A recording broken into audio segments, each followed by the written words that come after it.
Hello, everyone, and welcome to the Midweek Program at the J.C. Raulston Arboretum.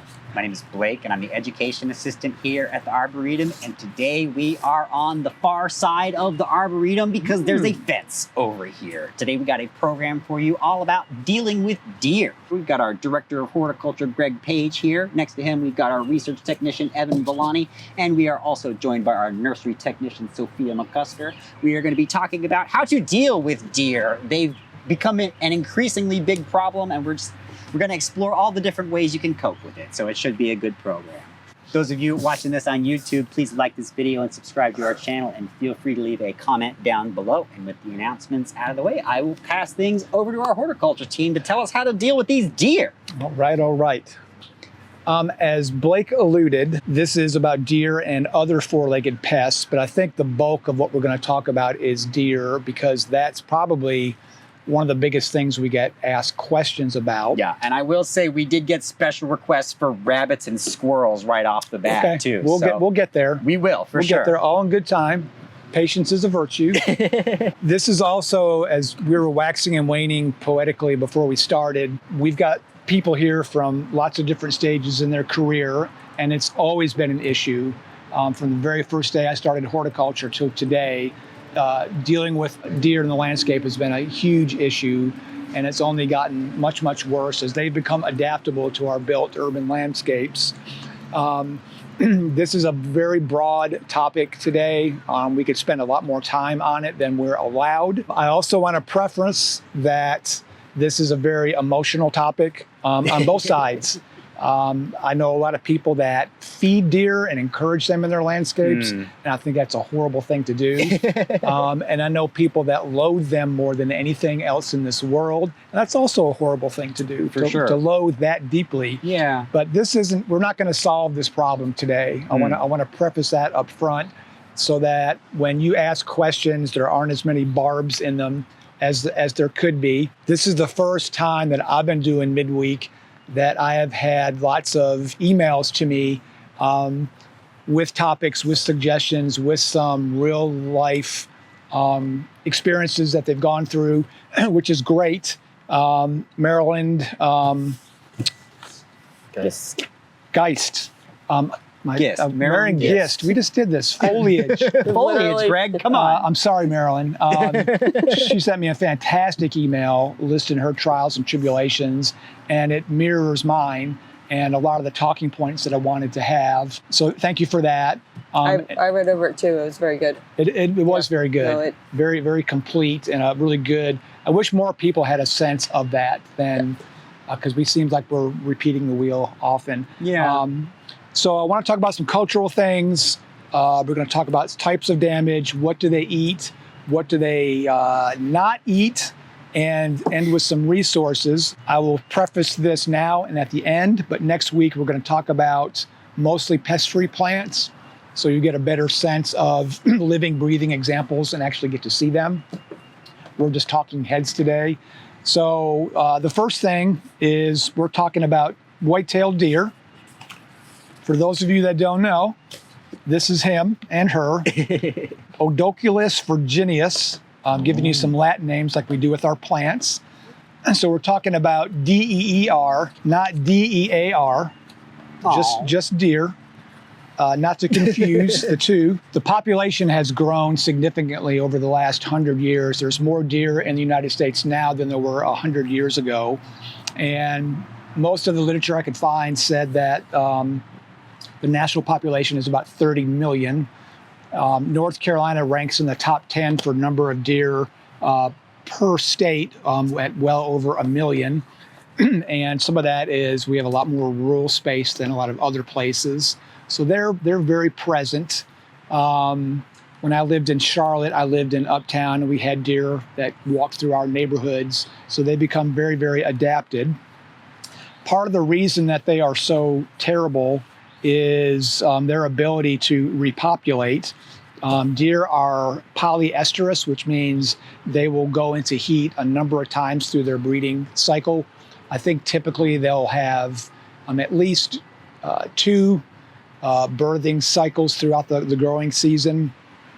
Used to be one consistently. Now it's not. It's very common for female deer to give birth to two, and even more increasingly three. So that's a lot of deer. They gestate from 180 to 200 days. So usually 2 sets a year, and that's a lot of deer to reproduce in a pretty tight landscape. Their lifespan is about 3 to 6 years in the wild, so not incredibly long. But if you think about how many deer can be reproduced in that time frame, it's fairly significant. Does that include urban settings? Do you know? That's urban settings, okay. Mostly. And urban settings loosely are, our homes, our neighborhoods, our commercial properties. I was talking to Evan earlier about running on the Greenway, and the number of deer that use that corridor to move back and forth is quite alarming. But yeah, my property borders a Greenway, and we have deer come through. It's unbelievable. Our neighborhoods have been there for 20 years, 30 years. And as each generation is born, they're much more at ease. One of the things that Marilyn mentioned is, I can remember the first time I encountered deer in an urban landscape, and they were very skittish.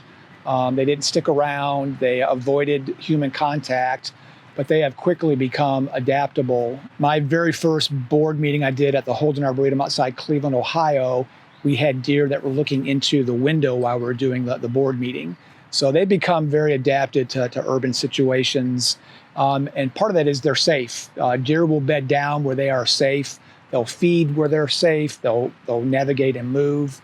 I think that's fairly true for most. I'm thinking about rabbits, and I think that's probably accurate for most rabbits, mammals. Groundhogs, squirrels have long since been urban adaptable. Those are the main culprits in our neck of the woods. We were talking about armadillos and wild boar. Yep. Bear have become a problem in western North Carolina. We deal with deer mostly. Rabbits is a big one that I want to talk about, and we'll get to that. The types of damage that they cause are the one that most people think about is the browsing, is them eating things. And they are true browsers. They will eat stuff all the way to the ground. They also will try pretty much anything. They may not eat the same things in the same parts of the world, but they'll nibble on things. And if they're not palatable, they won't continue to eat. The other that a lot of people don't take into consideration is when deer go into rut, when they are beginning to mate, they become aggressive and mark their territory and kind of act out. And the males do that with their horns, and they will rub their horns on trees. Some of that is to get the velvet off. Some of that is just getting out aggression. A lot of times they'll do that in Arboretum, where it's the most rarest of plant species you can think of. I had a Magnolia macrophylla that was from a garden in Mexico, and it was one of only 3 in the country. And the day after we planted it, they snapped it off at the ground, rubbing their horns on it because we didn't protect it. But those are the 2 main kinds of damage. And I've had experience with the rutting on things that, like in areas where deer aren't an issue. Like I had one instance where this yard didn't have any issue, and then all of a sudden they had a really pretty prunus, just the bark just off of it on one side. They really liked my Arboretum in Charlotte. The Magnolia collection got hit the hardest, and the Magnolia is very fragrant. And I wonder if that was a part of it, the breaking of the branches, the pulling the bark off the trees. Yeah. I think that was part of the reason, and the nice long trunks. I think it adds to the unpredictability that is deer, because I had nothing up because it had not been a problem, and then all of a sudden, one season that just doesn't have any bark. And I think they're very terrestrial. They move around a lot at night. They typically don't sleep in the same spots. They like to move around just because they feel safe that way. But they become very adaptable to all aspects of our urban landscapes. Wanted to show this just to kind of give a highlight of how widespread they are in the United States. The darker colors, the oranges and the reds, are the highest concentration. I think there's 3 states where white-tailed deer don't occur: California, Oregon, and maybe Nevada. They have their own set of animals, but They become a really big problem in the Northeast, all the way up into the Massachusetts and New Hampshire, and all through the Southeast. They've been a really, really bad problem. Want to talk a little bit about what they eat. And I think in a lot of cases, it's easier to talk about what they don't eat. And again, it's their adaptability to eat pretty much anything. And if you think about our urban landscapes, things are pretty lush. They're pretty deeply and aggressively planted. So there's a wide range of things for them to eat. And we fertilize and maintain. We fertilize, we water, we're maintaining things, we're giving things the primal care. And we like pretty things that aren't poisonous. Right. Like one thing Marilyn mentioned in her email was how before it was a wooded environment where there's not that much food, it can only sustain a handful of deer. Yes. But then once you make it this dense, lush, rich habitat full of food for them, it's, all of a sudden you can handle a larger deer population. Right. And we keep replanting. Right, for sure. And we keep removing the places, the woods where there's not much, and then replacing them with. And I think that's the key. My Arboretum in Charlotte was on the fringes of South Charlotte, where there was nothing but farmland and wooded land. And when we really started having a problem was when the urban sprawl started to come out. For sure. And all the commercial developments went in, the big tracts of single family homes, that pushed deer out of those more wooded areas into more commercial residential spots. And those wooded areas, you could have hunters go in them and hunt in there before. Right. And this is North Carolina. We do have hunters for sure, but if you remove those woods and replace it with housing developments, well, you can't hunt there anymore. Honestly. And that's some of the limitations and why the damage is so bad with them feeding is we've eliminated most of the natural predators for deer. You know, hunting did a okay job of containing. Sure. There's less people hunting. You can't hunt in any residential area. You can't hunt in most commercial places. We allowed hunting in my Arboretum in Charlotte, but it was only staff, and you weren't allowed to use anything that shot very far. Sure. It was bow or shotgun. And the deer have this uncanny ability to know that when something's after them, they're not as active. No so kidding. We never saw deer during the hunting season. Sure. But immediately after and before we did. So all those protections, lack of predators, all that stuff, their adaptability has made them prime candidates for eating in our landscapes. The same thing, again, with rabbits. Well, like rabbits are what I tend to see. It's what we have a problem with in the Arboretum. Sure. So I'm going to keep interjecting about rabbits. Please. Yeah, let's go off on that tangent for a little bit. Then I want to talk about some protection mechanisms.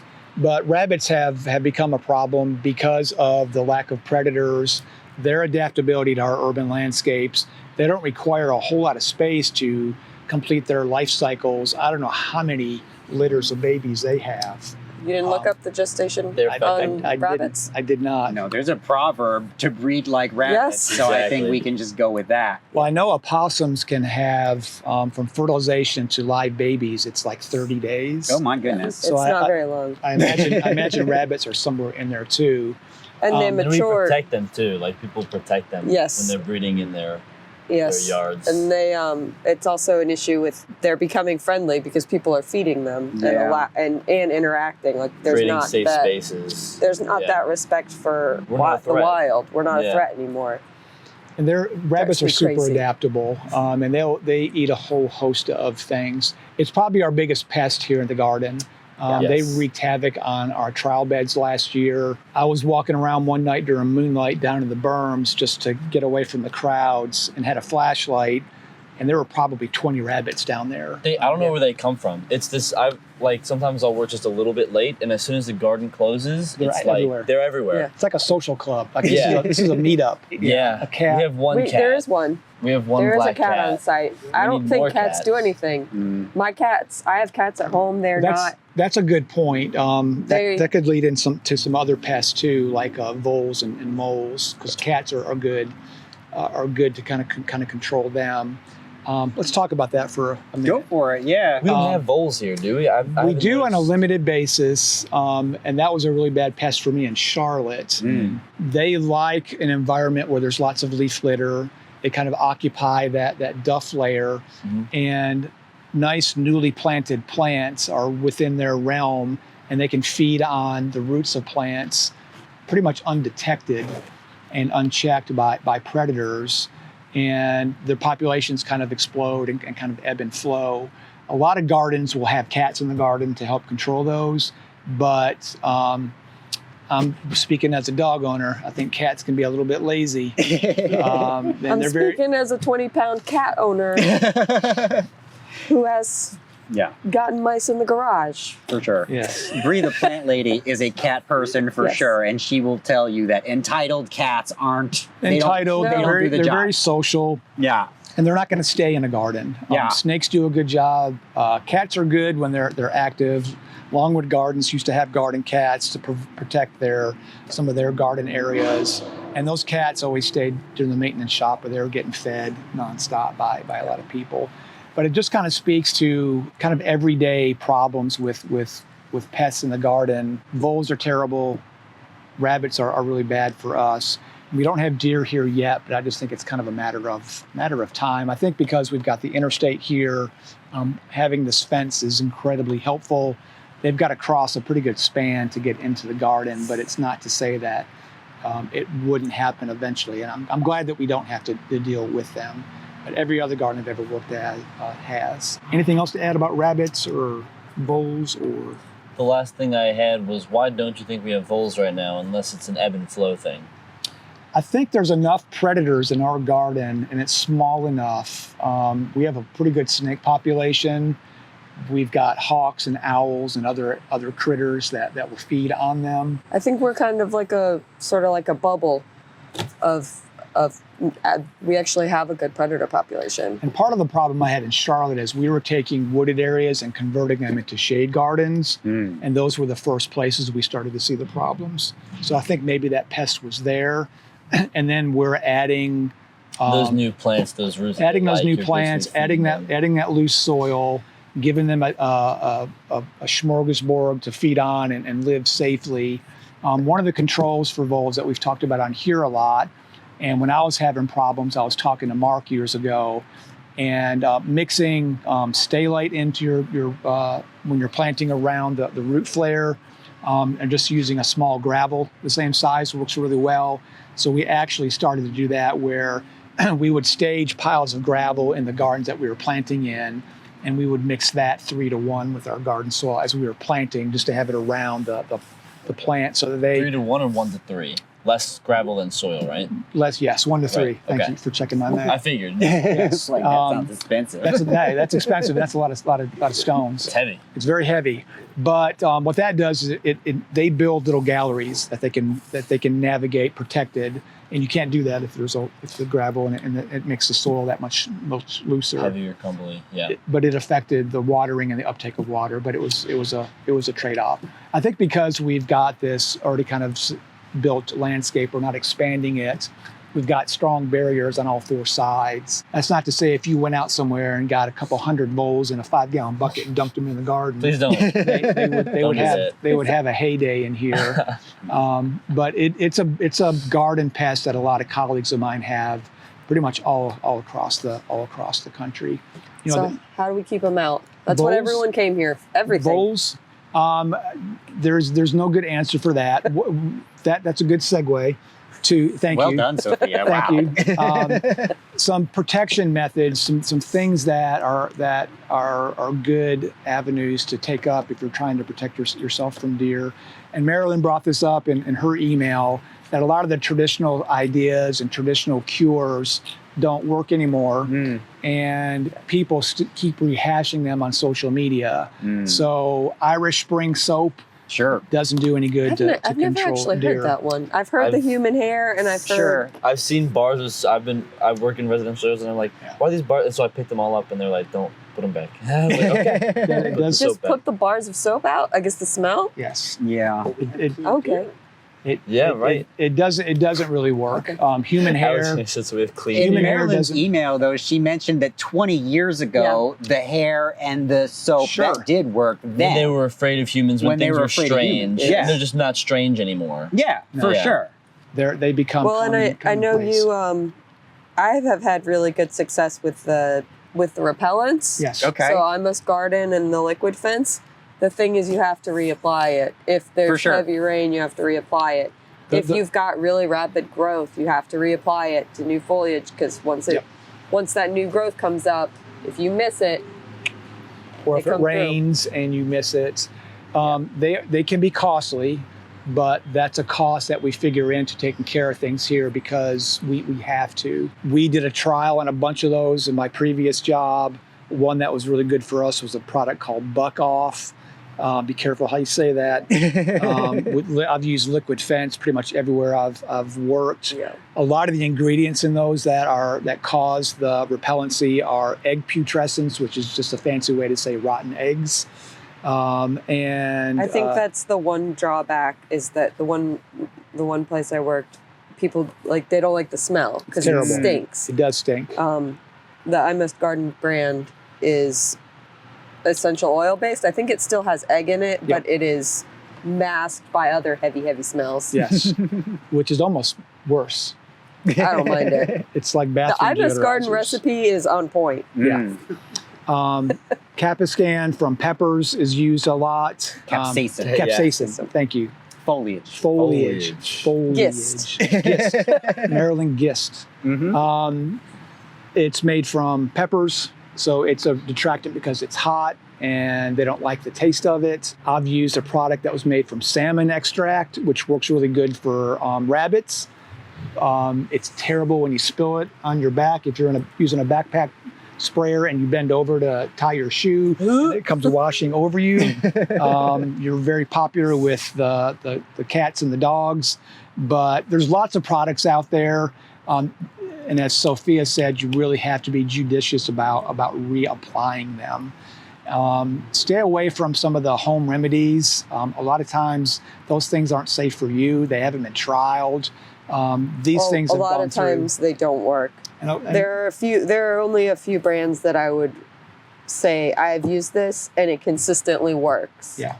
And that's the liquid fence and the I Must Garden. Same. I've used that one. I've used that Buck Off, and there's some other things that commercial folks use that you have to be a registered applicator to try. These are as effective as some of those. So those are the ones that I would steer people towards. Are there any long-term solutions that don't require reapplication that could protect deer? They have looked into systemic things. Fences. Yeah. Yes, thank you. They're trying to keep me on track. I was trying to segue. I'm not picking up. Sneaky, Evan. I'm usually picking. Fences are great unless, this is what I'll keep saying, fences are awesome until somebody gets trapped inside one. That's a bad scene. But I did like in Marilyn's email, and I believe she was telling me about this on a few weeks ago, 2 parallel short fences. Yes. I don't personally have experience with that, but apparently it's Yes. She and her neighbors, she talked about this a lot. So normally when people talk deer fences, they talk an 8-foot high fence, 10-foot high, or a fence that's 6 feet high and 2 feet above that has really high tensile strength fishing line, something like that the deer can't jump over. But now she's proposed a couple other solutions. Number one is 2 parallel fences that she has said she's 70. And 72. she put these up herself. We can look and see her recommended brands if we're interested. But there's an outside fence that's 4 feet tall, and then 4 feet back from that is an inside fence that's also 4 feet tall. Because, and this is how she explained it, deers have eyes on the side of their heads for predator detection. And their depth perception is very bad. Terrible. So they think they can't jump that distance. Other things that deer freak them out on a very basic level is if they can't step right, they fear being entrapped. So she found that large gravel and river rock across a span of an area would prevent them from crossing over it, as well as chicken wire that she staked just a few inches above the ground, and she would spray paint it, I believe, with some sort of flat paint, something that didn't reflect the light. So it was basically invisible. People can step on it just fine, but deer really freak out about it, and so they wouldn't go. You could even surround a singular plant like that. You can use high tension fishing line for the same effect. They can't see it and they stumble into it and it kind of freaks them out, and they'll avoid that area. They also won't jump where they can't see. So if you have a fence that's 4 feet tall, well above their sight line, and they can't see where they're jumping, they won't jump across. North Creek Nursery did some trials years ago at their nursery where they would put fence up that high and just cover it with burlap. And because they couldn't see, they wouldn't jump into those plots. The fence a few distance apart. When I worked at the Holden Arboretum, we did a trial in our nursery of those, and also angling to fence at like a 30-degree angle, relatively low.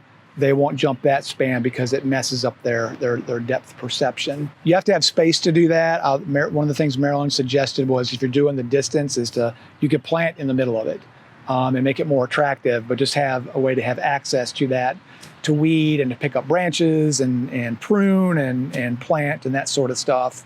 But those are good options. The fail-safe is an 8 to 10 foot fence. Deer can jump over a 6 foot fence with relative ease. I've watched them jump over an 8 foot fence where they would go to where the ground was a little bit higher, and they could jump over that high fence, and they figured out that was a way kind of back and forth. You can buy deer fencing, which is the plastic mesh. The mesh takes up the mesh. The downside that I found to the mesh is that the maintenance it takes. They can't see very well. And if you buy a cheaper brand, they'll run right through it. You're supposed to kind of string it with flagging for the first year, so they get used to seeing it.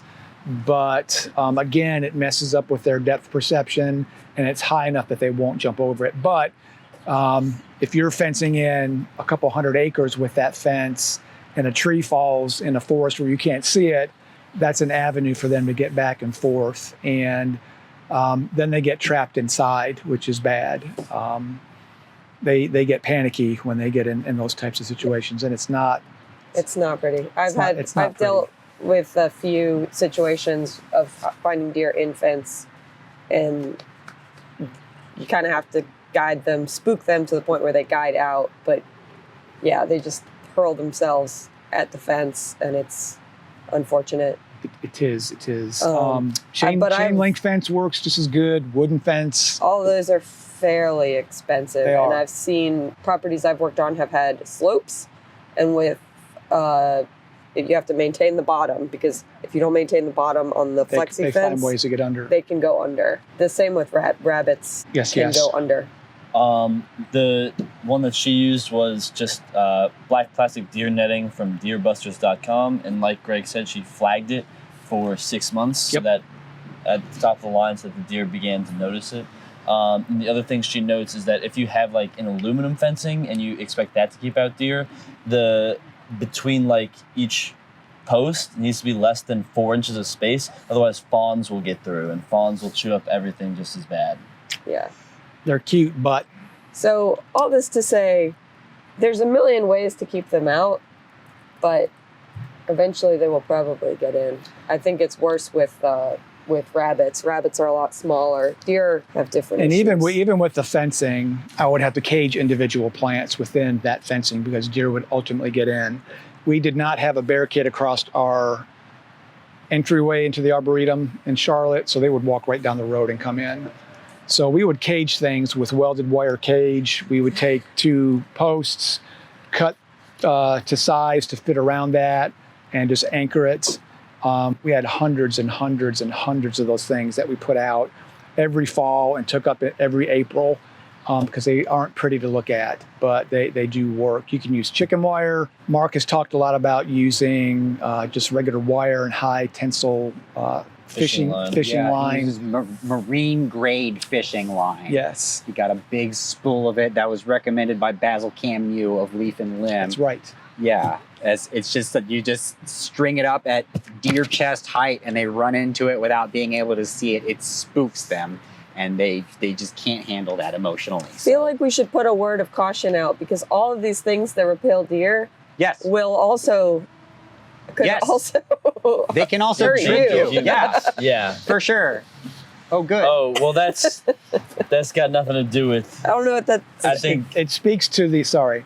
It speaks to the... Cover me in dirt. It speaks to the lack of attention I could see being tangled up in fishing line and barbed wire and deer fence. There's or tripping on barbed chicken wire or Yes. Yeah. Yes. It's a thing. It could happen. The fencing works good for deer. They're obviously, they don't need as high of a fence, but they can jump and they can get under things much easier. Yeah. One detail from Marilyn's note was that if you've got a 6-inch gap in the fence, the adult deer won't be able to get through it, but the baby deer can get through it, and the baby deer haven't learned what tastes good and what doesn't. So they will be more destructive. If they can breach that fence, then they're going to start trying things, and you're not going to be happy with the results of that, I can just say. The philosophy I've taken in my garden as a mother of 2 young children is that This is good. This is good. I just plant and see what survives at this point, because I have deer and an entire herd of rabbits. So right now I got a Rigeron with no flowers because they all got chewed off. Yeah, they eat the flowers. It's like, why? Sedums. Really? I got a sedum. The finches the deer don't touch the sedum, but the finches come through. We saw that last year when we were filming the trial bed stuff. There were a whole bunch of finches. They were just biting the leaves as though they were using it as a source of water. It's like 2 years now. I haven't had blooms. It's like autumn joy or something. Sure, yeah. And I haven't had blooms on it because they so weird. take it off. I don't know. If anyone knows, tell me. Right. But I've kind of I've had luck with trial, but like just plant things and see if it works. And survival of the fittest. It's usually a pretty good philosophy. Yeah. If I can get things established. But generally they don't like texture. They won't mess with grasses, sedges, that kind of stuff. Spiny things, obviously. Anything fuzzy like Lamium. Or They really pulmonaria though. Stacky. But yeah, there's always the thing that's this is The deer exception proof. to the rule. Except I planted a whole bunch of pulmonaria and they got eaten down. There's no rhyme or reason. Yeah. But anything with a scent, scents tends to they don't want to. They don't like salvia smell so like much. that. Mint family's pretty safe. Monarda's pretty safe. Alliums. Yeah, for sure. Bree recommends planting garlic at the edge of a bed, and like deer will walk up to it. Once they start stepping on the foliage, they don't like the smell. They look for other things. Yeah, Obviously. Pycnanthemum muticum. Yeah. Ferns, they tend to leave alone. Achillea, hellebores, peonies, stackies in the herbaceous realm. You know, the woody things, that list gets smaller all the time. Yeah. Boxwood, buddleia. I came across a bunch of sources that says they won't eat spirea, but I've seen them eat spirea. Junipers, berberis, ilex, again, things that are kind of thorny. I think anything we list, someone will respond and someone will comment that they've had deer eat it. Yeah. That was the overriding Most conifers are pretty introduction. safe, Most right? conifers are fairly safe, Yeah. although they'll eat arborvitae as high as they can reach. Really? Yes. Yeah. Pinus is usually safe. Leucothoe is usually safe. Rhododendrons used to be, but they eat rhododendron like crazy. Damascus, it's like sandpaper. Pulmonaria makes me break out. Why would you eat that? Yeah, it's gross. It's disgusting. They don't have a discerning palate. They That's for don't. sure. They will taste anything. There's a ton of information. If you go to the NCSU Extension website and do a search on deer, all kinds of good information will come up, from treatments, plants that are less likely to get eaten by deer. The NC State Extension site is one of the better ones. And I'm not just saying that because we work here, but it is really, really good. Penn State has another really good one with good information on it. University of Maryland. Every state deals with deer from some form or fashion. Least we forget, let's talk about squirrels a little bit. Sure. I'll touch one Go. last thing that we forgot in terms of physical protection. Yeah. Was about rucking. So that's the word, right? Rut. Rutting. Rut. When they use their antlers to try to sharpen them or whatever they do against the base of. It seems to be young trees with smooth bark. Smooth is bark. What they go for. Maples. Which is our favorite thing to plant, right? Beautiful Japanese maples. They go straight for them, even if there's pretty prunuses Yeah, that have the been there pretty for ones. 20 years. Yeah. But there's a pretty simple and cheap method that I've seen work. Marilyn mentioned one of them, which is you take a piece of French drain pipe, cut a slit in it, wrap it around, seal it in some way so that it's stuck around the tree, and then once you're done, after the season's over, you just Take cut it it off. open, remove it. For sure. Key is removing it. Yeah, you don't want it to damage the tree over time as it grows. And the other thing that I've seen work is someone I worked for recently had this in her 3-acre yard is just pool noodles for your smaller trees. Sure. Slit, protect it, boom. Because it's no You longer left off a functional. crucial detail for the drainage pipe, and that is it's a blank canvas for you to decorate. You can make it as ornamental as you want. True. You can paint it, you can have fun with it. Like it becomes a part of the garden, it becomes a part of your artistic expression. So like if you can bedazzle it. you could bedazzle it. Seriously, take a hot glue gun out there, Hold put some on. rhinestones on We it. gotta and- do See, trials on it. no, I see a Bedazzling will deter workshop. deer. Seriously. Look. Elizabeth, I Look, see a workshop. art in the garden is all kinds of fun, and if it's exciting passion within you, then by all means, there's an opportunity to have fun with it. That's all I Sure. need to say. Really. Sure. This guy's creative. I never would have thought about that. It's definitely a thing. I think we should look into this bedazzling things to make the deer not interested. I love it. I like think that it's idea. I Turn the think it'll garden work. into a disco. Heck yeah. Even with the Insane. music. Yeah, for Yeah, sure. the noise. Speaking of discos, weren't we going to talk about squirrels? Let's talk about squirrels a little bit. Brilliant. That was Brilliant. amazing. I love- That's how you segue. I'm taking notes right now. My experience with squirrels is, and we saw it coming up here, Tyler Arboretum in Media, Pennsylvania has a really famous, I think it's a sequoia dendron, and the squirrels over the years have pulled the bark off of it because they line their nests with it. So they've wrapped that tree with copper mesh to try to keep that from happening. And we've got a couple of cryptomerias here where we're seeing more and more signs of that as they'll pull the bark off. They will, they used to eat the fruit off of my dogwood trees in Charlotte. Sometimes they'll nibble the ends of branches off just to be a-holes, I think. I will say squirrels are extremely intelligent. So Yeah. they want to solve a puzzle. So if you think about anything you put out to trap, like to discourage them, they're gonna They want to figure out how they're gonna figure out how to do it. They're I don't know if you're familiar with the YouTuber Mark Rober. Yeah. Yeah. Have you Squirrel seen his training? squirrel? Yes. Yeah, squirrel maze, Squirrel maze. obstacle course. Yeah. Again, I see a workshop here somewhere. That's the bulk of my experience with squirrels. You know, sometimes they'll dig plants up like annuals. Yeah. Yeah, Just 'cause freshly they're- planted. Either they're annuals. looking For for sure. insects or I And you don't get know. people Anywhere where the complaining soil's about. really loose. Yeah. I think they Yeah. also like again they're really intelligent creatures. Uh-huh. So I think at some level they may just like to play too. No kidding. Yeah. Like they For just- sure. For sure. And I've heard that sometimes squirrels will like all your tomatoes, they'll just like bite one tomato, or like camellia flower buds too. They just bite one. Take and a I've bite out heard of it, yeah. I've heard when they're doing that, it's because they're thirsty. That makes sense. And then when you hear that, it just like breaks your little heart Yeah. that they're going around, that they're thirsty. That's how they get. Oh man, yeah. No, that's how they get to you. Don't let them. No, Well, you and that's fall where for it the gets propaganda, back that's for to- sure.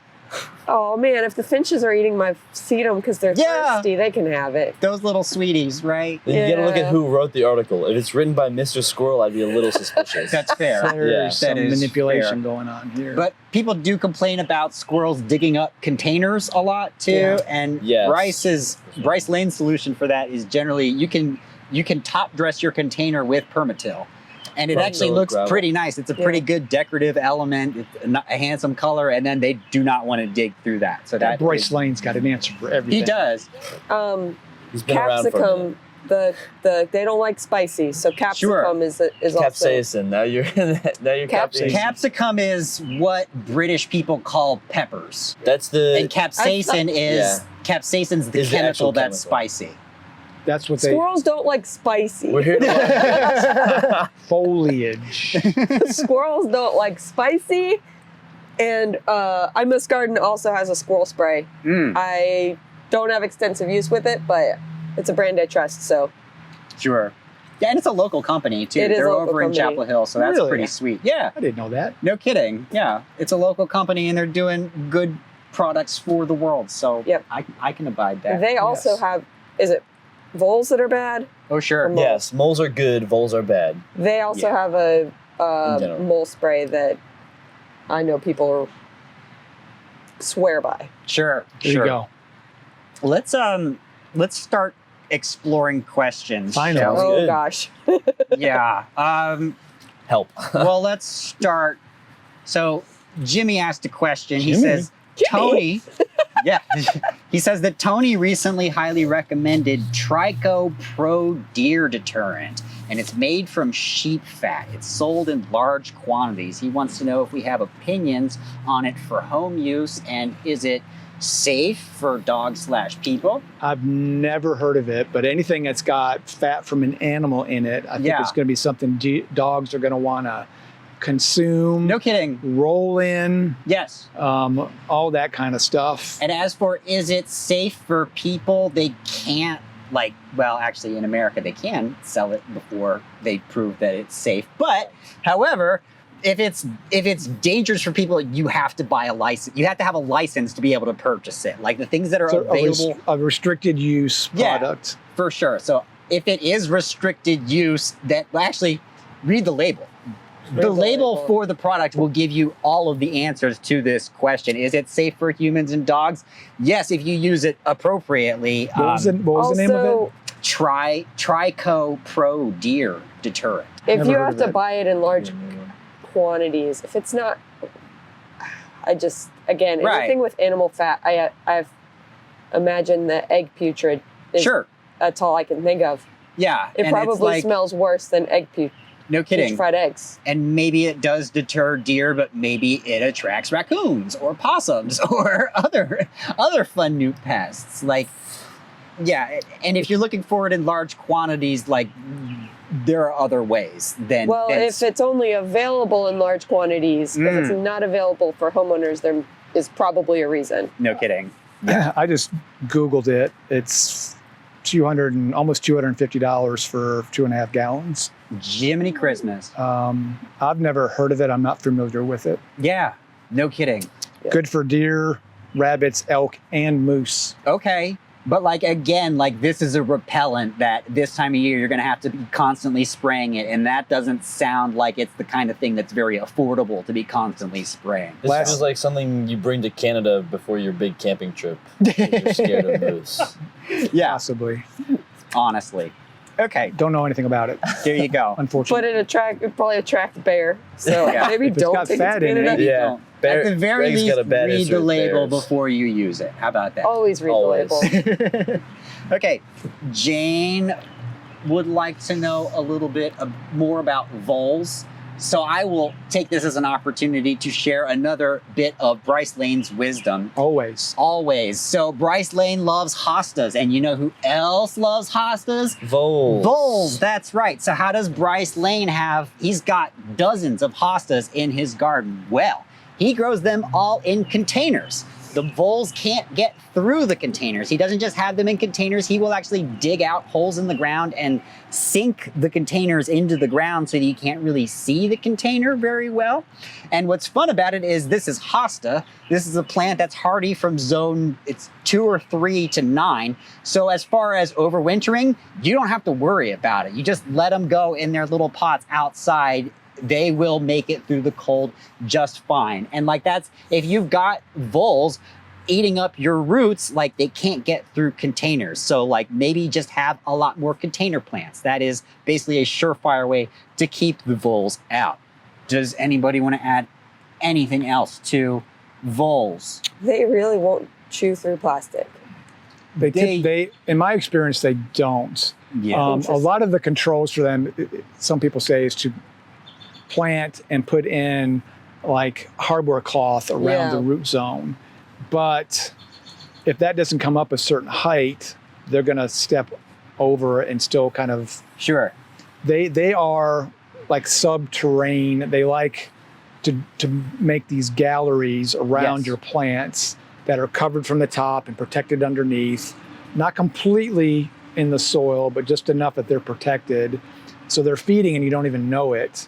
And when you do realize it is you see your plants are kind of leaning, and that's because I've got really good pictures of this. Conifers, perennials, any kind of woody plant. And again, it was in areas where we had kind of converted woodlands to gardens, or in close proximity to. A lot of people that grow conifers have problems with them, kind of in those types of situations.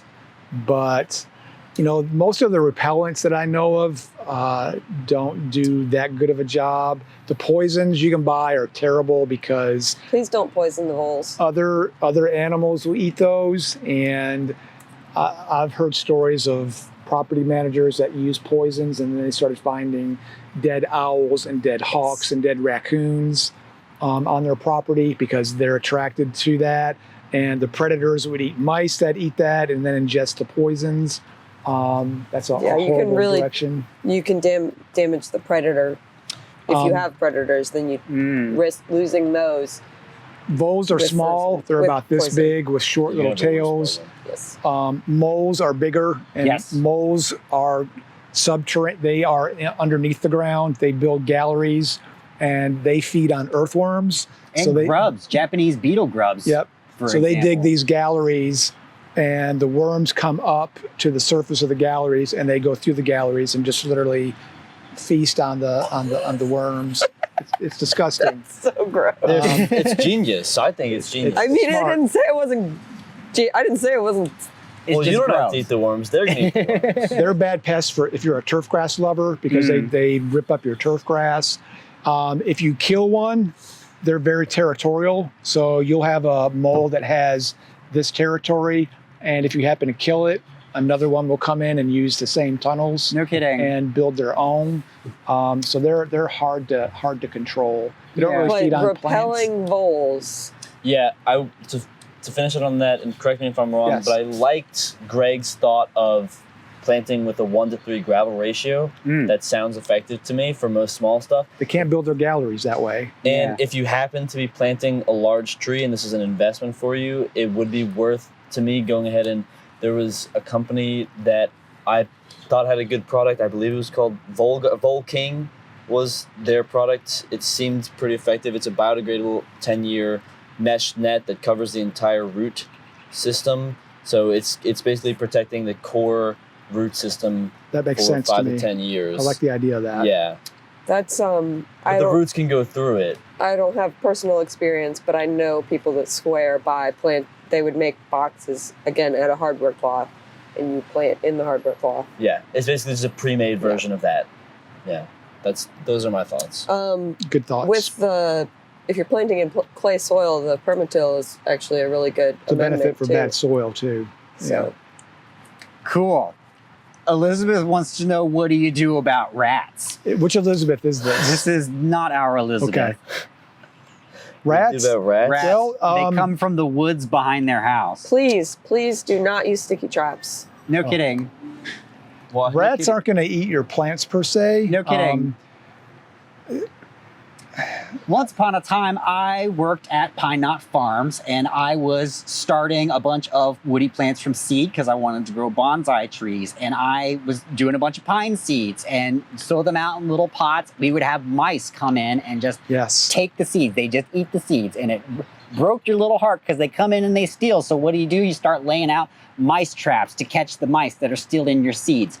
Then what do? Every single day, you empty out the mice trap because you killed a mouse with it. Like, we're talking about, there's a reservoir of population in the woods that's coming out. You're not going to catch that whole reservoir. One thing I will suggest is if there's a way to interrupt their avenue from the woods to your property. Yes. They don't like to cross an open span because that makes them susceptible to predators. Yes. I've got an abandoned field next to my house here, and I keep the grass cut in a strip because the homeowners before us had problems with mice because the weeds and brambles came right up to their fence. So whatever's in here living and thriving had a direct approach into the house. So now there's a no man's land that they got to cross where the hawks and the owls and other predators are, and we've got some neighborhood cats are keeping a closer eye on that. That might deter them to a degree.